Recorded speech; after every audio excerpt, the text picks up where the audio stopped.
Navi Mumbai police आयुक्तालय में Joan 2 के अंतर्गत सीबीडी डिवीजन में 3 पुलिस स्टेशन इसमें आते हैं। NRI, Nerul end CBD.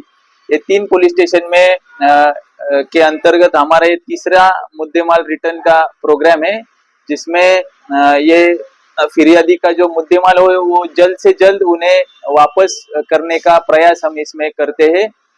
इस टाइम में हम कुल मिला के 11 गुने का मुद्देमाल, उसकी लगभग कीमत 9 लाख रुपए है। उसमें चांदी, सोना, मोबाइल, व्हीकल, इस तरह का मुद्देमाल हम वापस कर रहे हैं। ये 3 पुलिस स्टेशन के अंतर्गत रहने वाले रहवासियों का ये मुद्देमाल है।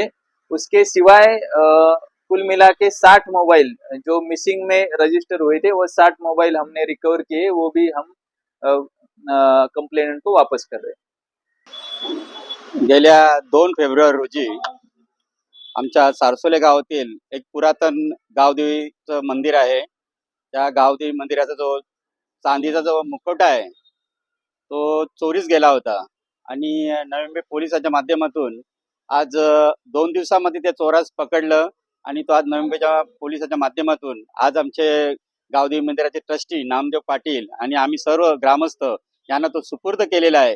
आम्ही आमच्या ग्रामस्थांच्या वतीने नवी मुंबई पोलिसांना मनापासून धन्यवाद देतो। खरं सांगायचं तर आता नवी मुंबईमध्ये चोरीचे प्रकार वाढलेले आहेत, पण नवी मुंबई पोलीस खरं तर चांगली कामगिरी करत आहेत। पण त्याच्यासाठी आपले नागरिक म्हणून आपली एक जबाबदारी असते। त्याच्यासाठी आपल्या वस्तूंची, आपल्या घरातील दागदागिने असतील किंवा मंदिरातील ज्या काही वस्तू असतील त्याची काळजी आपण स्वतःहून घेतली पाहिजे आणि पोलिसांचं चांगलं सहकार्य आहे। मी पोलिसांना पुन्हा एकदा मनापासून त्यांना सर्वांना धन्यवाद देतो।